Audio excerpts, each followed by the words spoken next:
April मेची सुट्टी लागली आहे आणि त्यानंतर येणारा जून महिना हा शाळेची सुरुवात असणारा महिना आहे.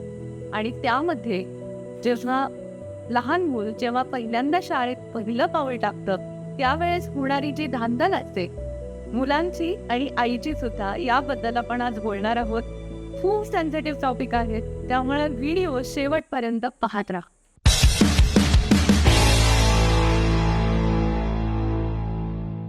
एप्रिल मे आलेला आहे आणि थोड्याच दिवसात जून सुद्धा येईल.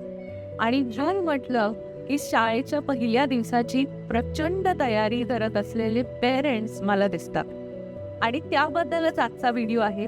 आजचा व्हिडिओ खूप सेन्सिटिव्ह आहे. मी माझा काही एक्सपिरियन्स शेअर करणार आहे. काही गोष्टी ज्या मी फॉलो केल्या त्या मी तुमच्याशी शेअर करणार आहे.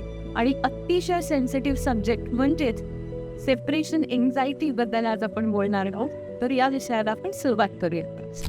एप्रिल मे आलेला आहे आणि थोड्याच दिवसात जून सुद्धा येईल. आणि या दिवसातच शाळेची तयारी करत असलेले पेरेंट्स मला दिसत आहेत. आणि जूनच्या सुरुवातीलाच म्हणजे शाळेचा पहिला दिवस, या दिवसाची तयारी करताना असलेले पेरेंट्स सुद्धा मला दिसतात. आणि त्याचबद्दल आजचा व्हिडिओ आहे. माझी जेव्हा अशी परिस्थिती होती, माझ्या मुलीचा जेव्हा शाळेचा पहिला दिवस होता, तेव्हा काय घडलं, त्या पिरियडमध्ये काय घडलं, पुढची 1-2 वर्ष मी काय करत होते तिच्यासाठी, हे सगळं मी आज तुमच्याबरोबर शेअर करणार आहे. आणि आजचा स्पेसिफिक टॉपिक आहे तो म्हणजे सेपरेशन एन्झायटी, त्याबद्दल आपण बोलणार आहोत. तर हा व्हिडिओ शेवटपर्यंत पाहत राहा. आणि शेअर द स्टोरीला सबस्क्राईब केलेलं नसेल तर नक्की सबस्क्राईब करा, कारण दर शुक्रवारी आम्ही podcast, story telling, film making आणि अशा बऱ्याच टॉपिकवर चर्चा किंवा व्हिडिओज घेऊन येतच असतो.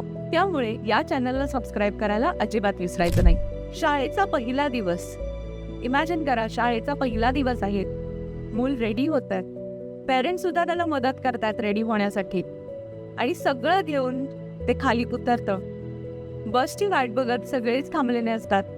आणि मग सुरू होतंय ते एक न थांबणारं रडलं. आता हे का होतं? कारण तो जो पहिला दिवस असतो त्या दिवशी त्या मुलाला असं वाटत असतं की आज मी आईबाबांपासून वेगळं होणार आहे. आज मी आईबाबांना सोडून 3 ते 4 तास बाहेर राहणार आहे. आणि त्याचं त्याला प्रचंड प्रेशर आलेलं असतं. आपल्याला कळत नाही, पण या दिवसाचं त्याच्यावरही तितकंच बर्डन असतं. आणि तेवढंच बर्डन त्या पेरेंट्सवर सुद्धा असतं. यालाच म्हणतात ती सेपरेशन एन्झायटी. आणि ती कशी डील केली पाहिजे किंवा कशी डील करावी किंवा अशा गोष्टी असतात या सुद्धा मला खूप वर्षांनंतर कळाल्या. आणि त्याचबद्दल आज आपण बोलणार आहोत. वय वर्ष 4 जेव्हा मूल पहिल्यांदा शाळेत जातं. आता प्ले स्कूल आणि नर्सरी मी यामध्ये गृहीत धरत नाहीत, कारण जेव्हा मोठी शाळा असते तेव्हा ते सगळंच मोठं असतं. त्यामुळे आपण ज्युनियर KG पासून पुढे जाऊया. म्हणजे मी अनुभवलेल्या त्या गोष्टी आहोत. 4 वर्षाचं मूल तुमच्या समोर उभे आणि ते असंख्य प्रश्न विचारतात की मला शाळेत का जायचे, किंवा मला शाळा आवडत नाही, किंवा तू माझ्याबरोबर का येत नाही, किंवा तू मला सोडून का चाललीस, किंवा बाबा मला तुझ्याबरोबर यायचे. असे असंख्य प्रश्न ते विचारत असतात आणि ज्याचे उत्तरच आपल्याकडे नसतात. आणि काही वेळेला तर असं होतं की आपल्याला सुद्धा तितकंच वाईट वाटत असतं आणि त्या मुलालाही तितकंच वाईट वाटत असतं, पण याबद्दल संवादच होत नाही किंवा याबद्दल कन्सोल केलं जात नाही, याबद्दल बोललं जात नाही. त्यामुळे ते फिलिंग तसंच राहतं. आणि मला असं वाटतं हे कुठेतरी बोललं गेलं पाहिजे की आईला सुद्धा वाईट वाटतंय हे त्या मुलाला पण कळलं पाहिजे, असं मला वाटतं. एक एक्सपिरियन्स इथे मला शेअर करावं असं वाटतं. शाळेचा पहिला दिवस होता. आम्ही सगळी तयारी केली आणि आम्ही खाली गेलो. पण त्या दिवशी सकाळपासूनच माझ्या डोळ्यातून घळा पाणी येत होतं. काय झालं, काय होत होतं मला तेच समजत नव्हतं, पण मला तसं होत होतं. पण यालाच सेपरेशन एन्झायटी म्हणतात किंवा यालाच या गोष्टी डिफाईन केलेल्या असतात हे मला खूप नंतर कळलं. पण नंतर माझी मुलगी मला सतत प्रश्न विचारायची, आई तू माझ्याबरोबर काय येत नाही स्कूलमध्ये, आई मी माझ्या टीचरना सांगून तुझी पण ऍडमिशन करते स्कूलमध्ये, तू पण माझ्या बरोबर ये. अशा बऱ्याच गोष्टी ती मला सांगायची आणि मग मी त्याच्यावर रिॲक्ट व्हायचे आणि मग हळूहळू मला ते समजत गेलं. पण मला असं वाटतं की सेपरेशन एन्झायटीला आपण वीकनेस बनवू नये. कारण सेपरेशन एन्झायटी ज्याला असते तो माणूस सेन्सिटिव्ह असतो, तो भावनिकतेशी जास्त जोडलेला असतो, तो खूप जास्त इमोशनल असतो आणि त्याचा IQ आणि EQ शाबूत असतो. आणि म्हणूनच सेपरेशन एन्झायटी ही वीकनेसकडे जाऊ न देता ती एक इमोशनल स्ट्रॉंग बॉन्ड कसा तयार होईल याच्याकडे जर का जास्त लक्ष दिलं तर मला असं वाटतं की ही सेपरेशन एन्झायटी आपल्या आयुष्यात खूप मोलाचं काम करेल असं मला वाटतं. आता काही एक 4-5 गोष्टी ज्या मी केल्या त्या मी आज तुमच्याबरोबर शेअर करणार आहे. त्याच्यातली सगळ्यात पहिली गोष्ट अशी होती जी ग्रॅज्युअल सेपरेशन. म्हणजे एकदम सडक तिला 3-4 तास बाहेर पाठवण्यापेक्षा समजा 1-1 तासाची मी समजा तिला सवय केली असती तर मला इतकं ते बर्डन वाटलं नसतं असं मला वाटतं.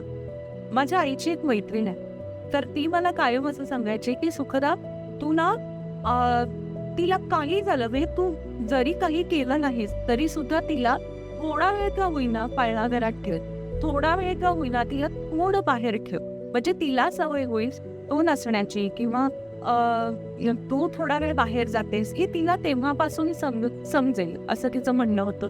पण त्यावेळेला मला ते महत्त्वाचं वाटलं नाही आणि कोविडही होता त्यामुळे हे घडलंही नाही.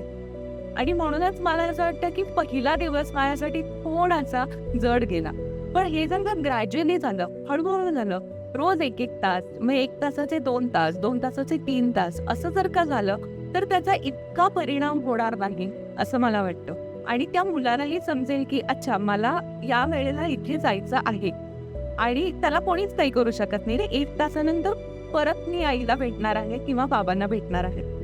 त्यामुळे हे ग्रॅज्युअली झालं तर जास्त चांगला. दुसरी महत्वाची गोष्ट जी मी केली ना ती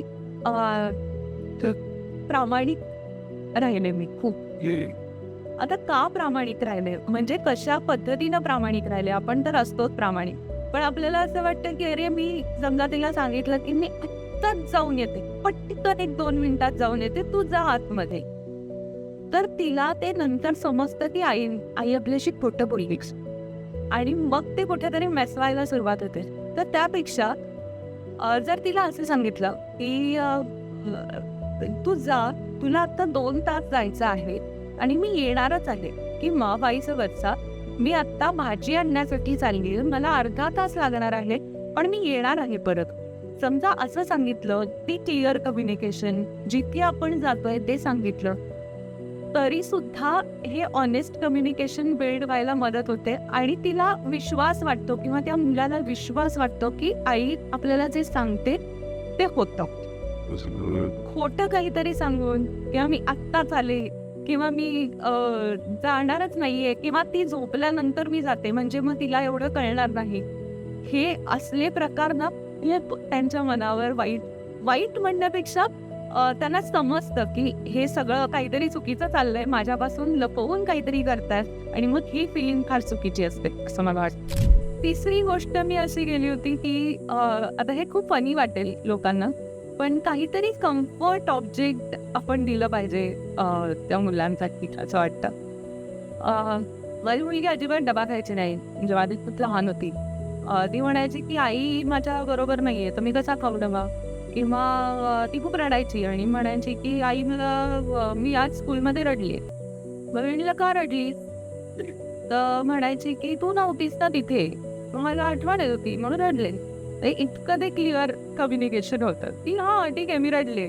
आणि हे खरंच खूप चांगली गोष्ट आहे की हे इतकं क्लिअर असावं असं मला वाटतं की रडले तर रडले, राग आला तर राग आला, वाईट वाटलं तर वाईट वाटलं, हे सांगणं पण जमलं पाहिजे.